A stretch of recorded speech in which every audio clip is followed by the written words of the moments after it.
everybody. Um, so this is actually gonna be a stretch today. I'm doing a ranking video. Isn't that fun?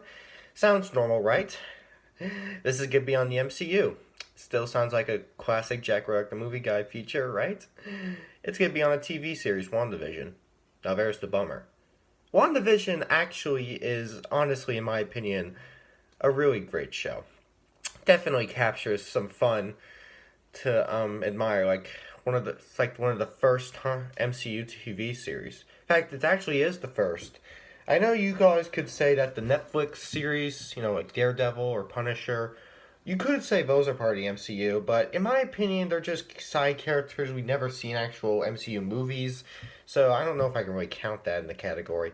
WandaVision takes Wanda and Vision and puts them in a little series of them capturing a world that's a sitcom type.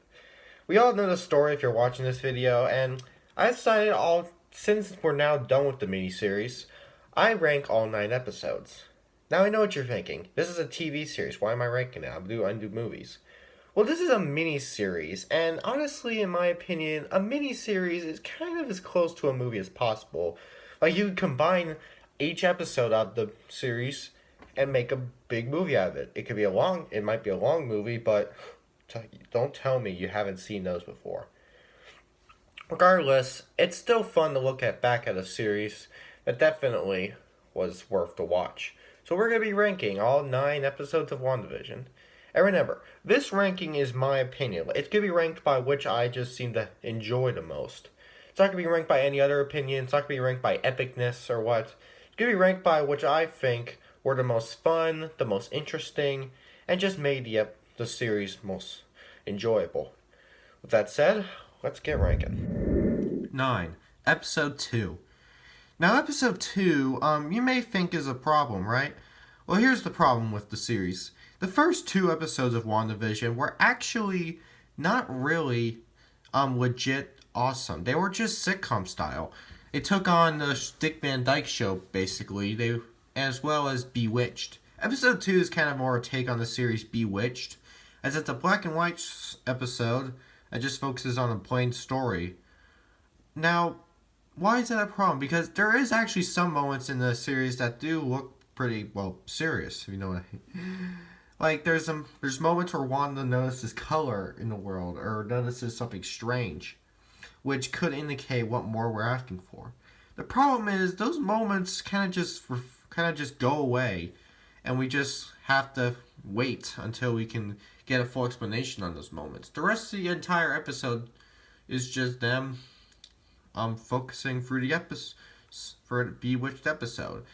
I mean, I guess it's the start of the series, I know, but for all 9 episodes, this episode alone wasn't as enjoyable. It's just the classic sitcom form. I mean, the end is interesting, where Wanda and Vision learn that Wanda's pregnant, which causes the entire show to start getting a color, which could be nice. But again, it's just basic, fun storytelling for the world. We don't really get a story, an interesting MCU story.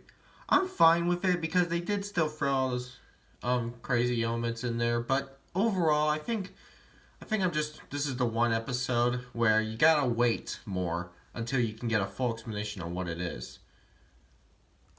And then there's episode 1. Now, why am I comparing episode 1 to be superior to episode 2? Because it has the least of those craziness moments. And I honestly think having not that many of those moments just makes us more curious.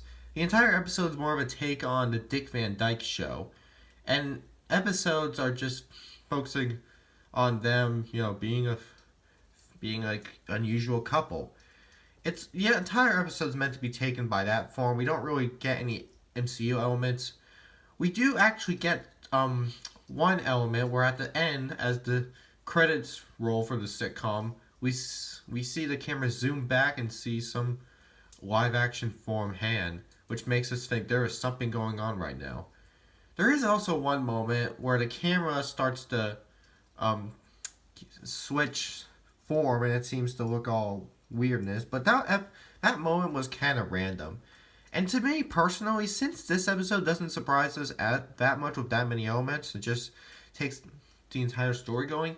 That's a good way to start your series because it proves that you have a lot to look forward to when the show goes on.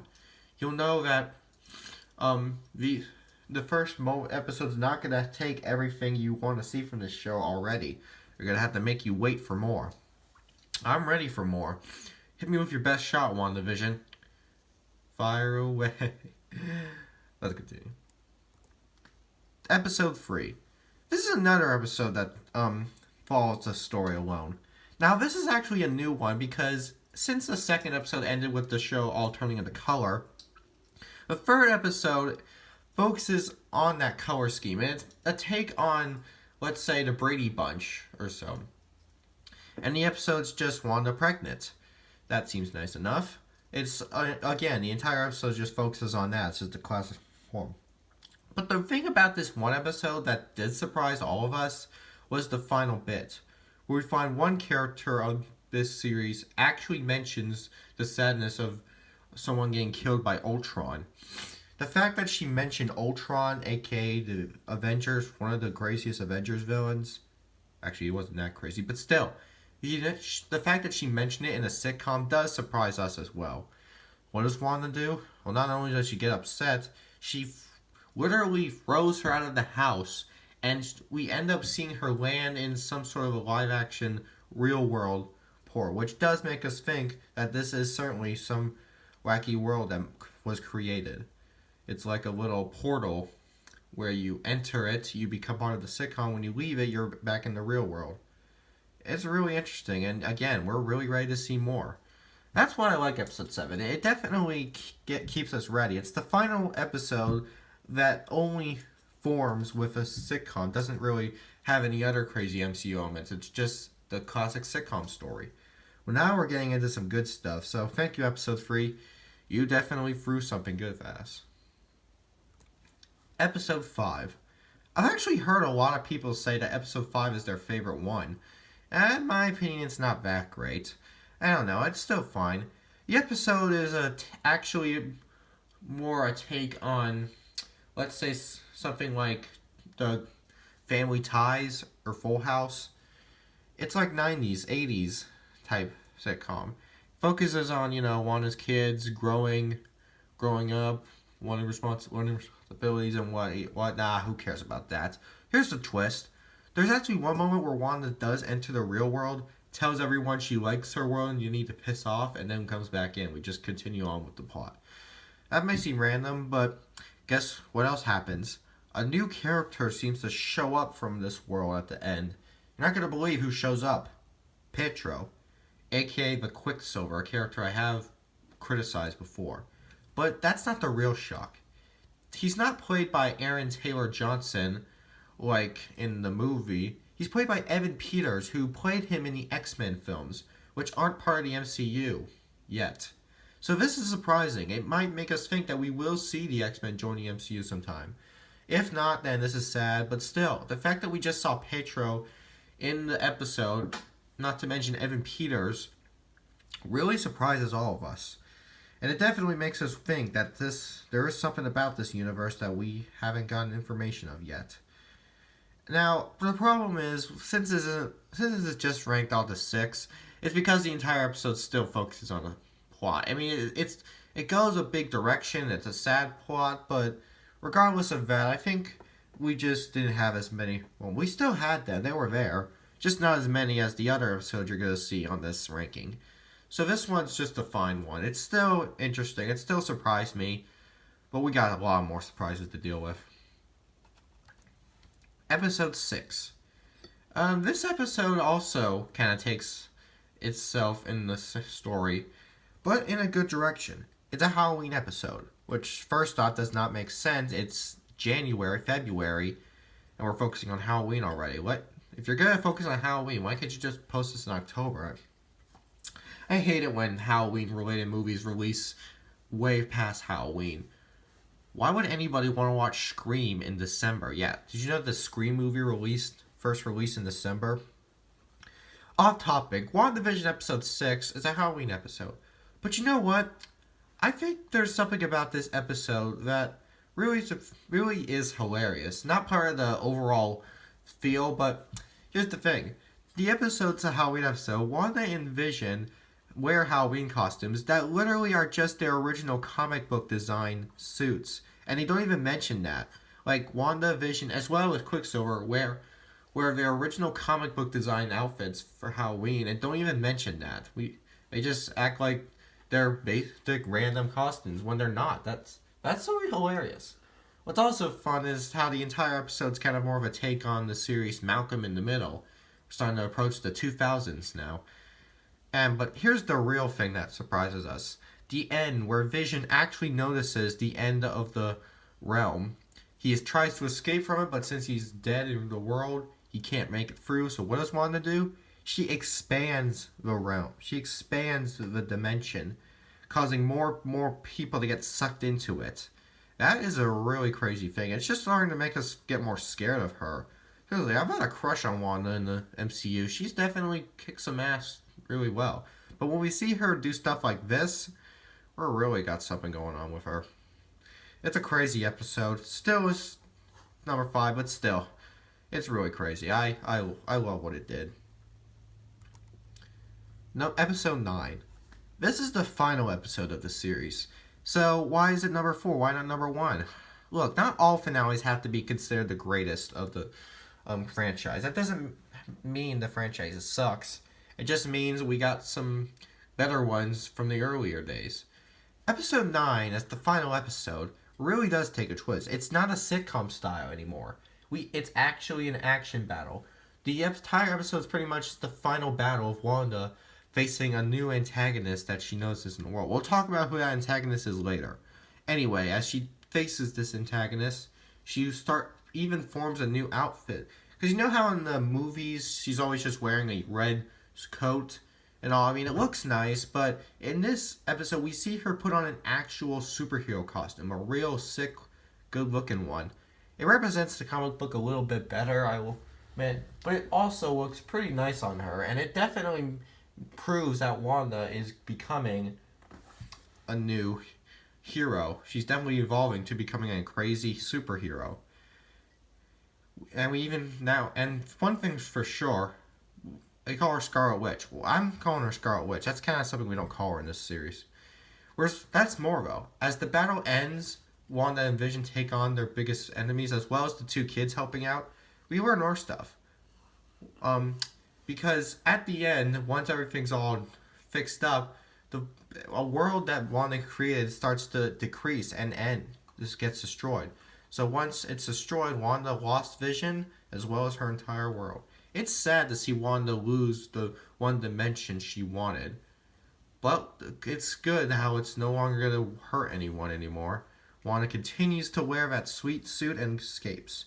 Now, I've heard a lot of people say this episode sucks because it didn't have any reference to Spider-Man 3 or Doctor Strange. But that's kind of the thing, because we're in a post-credit scene where Nick Fury wants to get in touch with one of the heroes. We also see a post-credit scene. Why am I calling it that? That does sort of mention what we could see in Doctor Strange in the Multiverse of Madness. Despite confusions and not fan service enough, this episode still did a good job concluding the miniseries, and I'm glad too, because this certainly was a great series to focus on. Episode 8.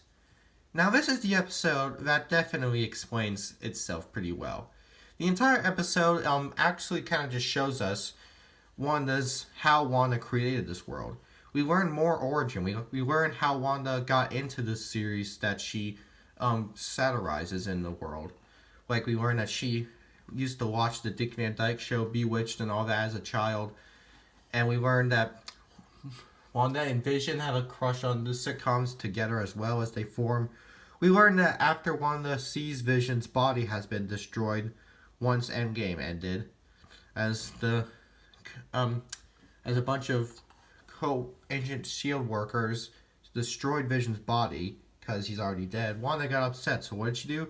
Well, when she returned home to her original home that got destroyed, and as sad as she is, as sad as we are too, it's a pretty emotional moment, She literally creates the entire illusion from her body. Her witch powers actually creates the dimension, which brings in Vision and pretty much brings in an entire sitcom. That's great because this episode explains that pretty well. It really explains us to more about how this world works.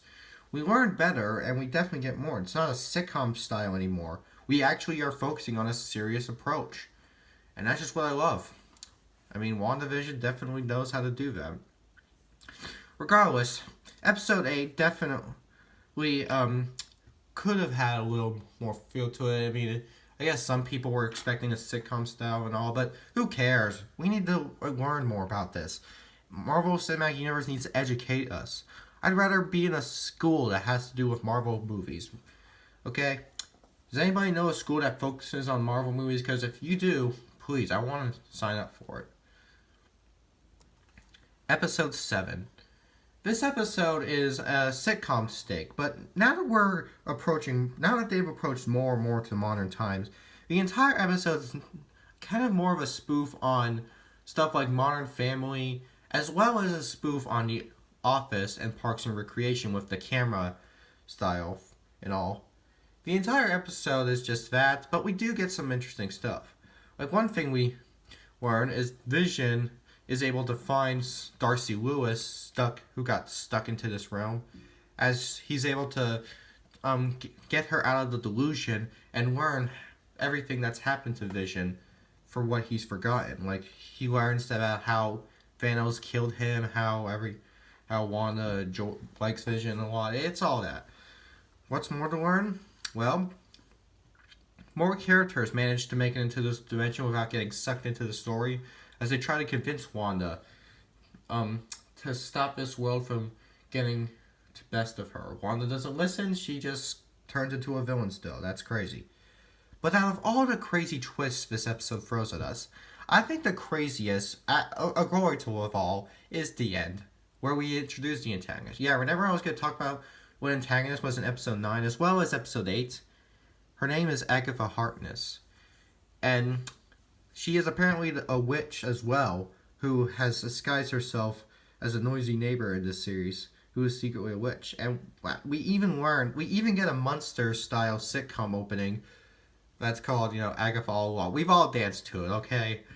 It's literally a Munster-style theme song. It shows us most of the crazy tricks were her. Like, she's the one who caused the problems in episode 2. She's the one who caused the neighbors to act funny in episode 3. She literally controlled someone to disguise as Pedro, so we learned that that's not really Pedro, it's just some guy disguising as Pedro. We learned that she was the one filming Wanda in this episode and ruining it for her. But out of all things we learned from her, the one that I think makes her the worst villain ever, she murdered a dog. Yes, it was a puppy in episode 5, and she's the one who murdered it. So yeah, she's a villain, alright. She's worse than Thanos. And yeah, she's the villain who came to Wanda in episode 8, showed her how she created this world and scare her. And she was the one Wanda had to fight in episode 9. There is a lot to see from her. She is definitely a big villain twist. And I like how the MCU is doing that. The MCU's villain twists aren't really that possible. I mean, we get them, but they're kind of obvious.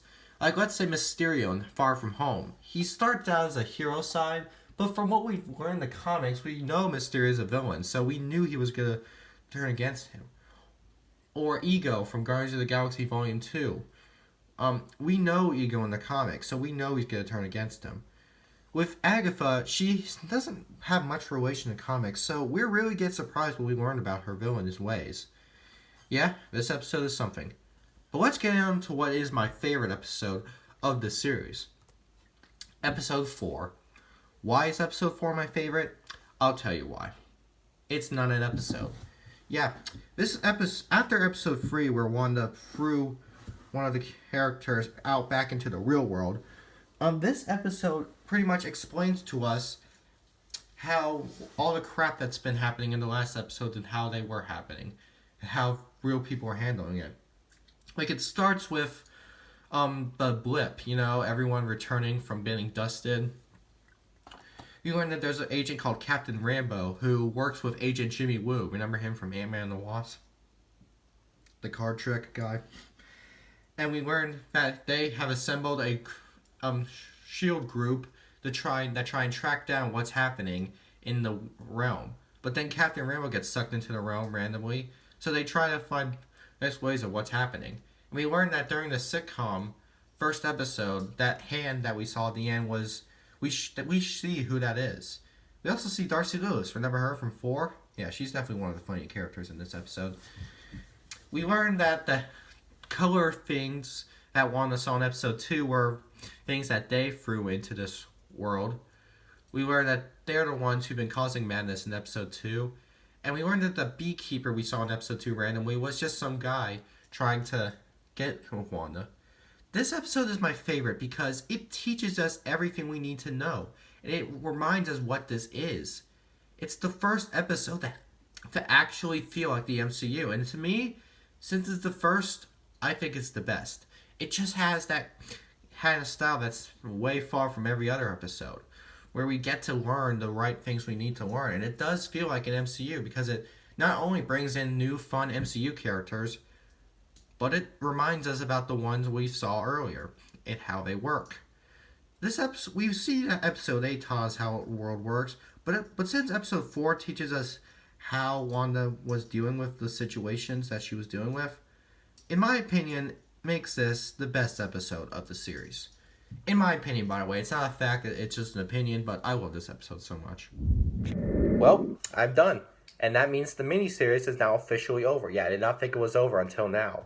Now that it is officially over, we're going to have to wait for more Marvel miniseries. What can come next? The Falcon and Winter Soldier is coming soon. Once each episode is finally out, yeah, I'll see you then.